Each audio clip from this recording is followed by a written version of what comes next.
यार कोई तरकीब ऐसी निकालो कि उसकी दौलत में से कुछ हिस्सा वसूल किया जा सके। अरे अपना खेल तमाशा भी तो जारी रहना चाहिए ना। तरकीब, हाँ आ गई तरकीब समझ में आ गई। चलो उसके घर चलते हैं अभी और इसी वक्त। तुम सत्य सबब मेरे पास क्या लेने आए हो? यार सलीम, हम एक मुसीबत में फंस गए हैं, इसीलिए तो अपने यार के पास आए हैं। जब मैं मुसीबत में था और तुम लोगों के पास मदद के लिए गया था, तब तो कोई भी मेरा साथ देने को तैयार नहीं था। हमारी और तुम्हारी मुसीबतों में बड़ा फर्क है दोस्त। जो कुछ तुमने चाहा वो हमारे बस में नहीं था। यार जो हम तुमसे चाह रहे हैं ना, उसकी तुम्हारे पास कोई कमी नहीं है। यार सलीम, हम लोग सिर्फ 50,000 ही का तो मुतालबा कर रहे हैं। 50,000? तुम लोगों का दिमाग तो खराब नहीं हो गया? अब तो आप ही सलीम को समझाइए नाहिद भाभी। सलीम आप लोगों को अच्छी तरह समझ चुके हैं, अब इन्हें समझाने की जरूरत नहीं। देखो ना यार सलीम, इतने बड़े जुर्म को राज रखने के बदले सिर्फ 50,000, कोई ज्यादा तो नहीं। क्या तुम लोग मेरी कमजोरी से फायदा उठाना चाहते हो? इसमें तुम्हारा ही फायदा है मेरे दोस्त। जो कुछ तुम लोगों ने किया है उसके बारे में अभी तक सिर्फ हम लोगों को ही मालूम है। हमारी बात नहीं मानोगे तो हम ये राज की बात दूसरे लोगों तक पहुंचा दें, एक से दूसरे से तीसरे, बात पहुंचते पहुंचते खाने तक पहुंच जाए। हाँ, तुमको, नाहिद भाभी को और नदीम भाई तीनों को सजा हो जाएगी। तुम लोगों के तो बच्चे हैं नहीं, बस ये सोच लो कि नदीम भाई के छोटे छोटे बच्चों का क्या होगा। तुम लोग तो मेरी सोच से भी ज्यादा कमी नहीं निकले। इसमें बिगड़ने की क्या बात है मेरे यार? ठंडे दिल से हमारी बातों को सोचो और ये बताओ, रुपया देना है या जेल की रोटियां तोड़नी है? ठीक है तुम लोग कल सुबह आकर रुपए ले जाओ। नहीं सलीम, रुपया इन लोगों को नहीं दिया जाएगा।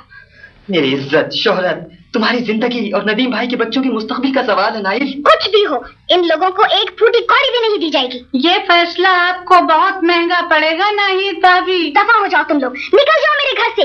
जिससे कहना हो जाकर कह दो, मैं किसी थानेदार वालेदार से नहीं डरती। जाओ, निकल जाओ यहाँ से। ओहो, ये तुमने क्या किया नाहिद? वो सब के सब सीधे थाने पहुँच जाएंगे। पहुँचने दो, मैंने जो कुछ किया है अच्छी तरह सोच कर किया है। सलीम का शुबा सही निकला।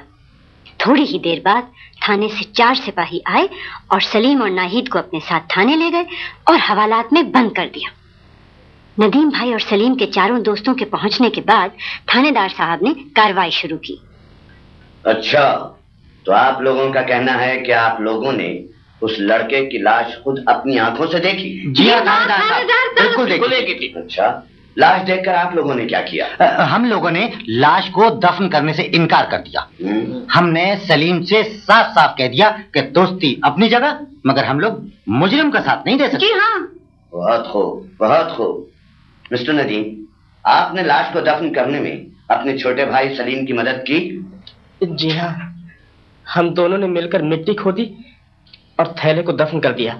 आपको मालूम था थैले में क्या है? जी नहीं, हमने खोलकर अंदर नहीं देखा था। नहीं साहिबा, आपने बच्चे को कत्ल करके थैले में क्यों बंद कर दिया? मैं बेकसूर हूँ थानेदार साहब, मैंने किसी बच्चे को कत्ल नहीं किया। ये झूठ बोलती है थानेदार साहब। खामोश। हमने अपनी आंखों से उसकी लाश देखी थी। खामोश रहें, आप लोग खामोश रहें। इसने कत्ल किया है, इन तीनों को सजा मिलनी चाहिए।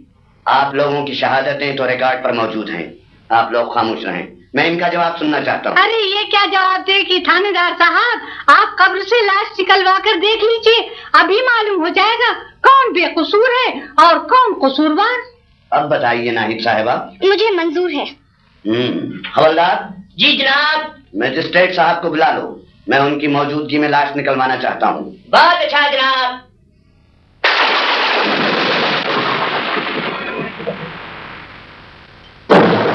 नई जगह मालूम होती है थानेदार साहब। जी हाँ मजिस्ट्रेट साहब। चलो भाई जवानों, मिट्टी खोद कर लाश बाहर निकालो।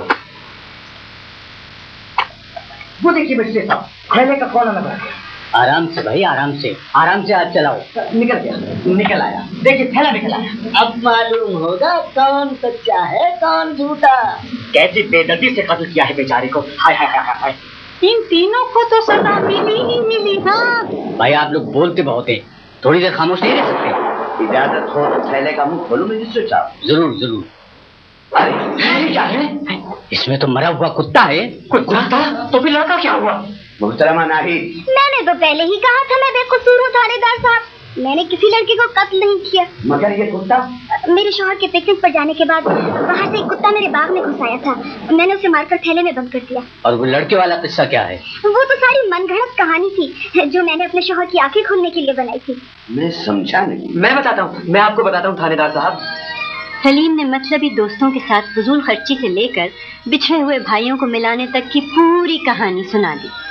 सब ने मिलकर नाहिद की अक्लमंदी की खूब तारीफ की। लालची दोस्तों को झूठी शहादत देने पर सजा मिली। नदीम, सलीम और नाहिद को इज्जत के साथ उनके घरों तक पहुंचा दिया गया और इस तरह तीनों की जिंदगी सुख चैन से गुजरने लगी।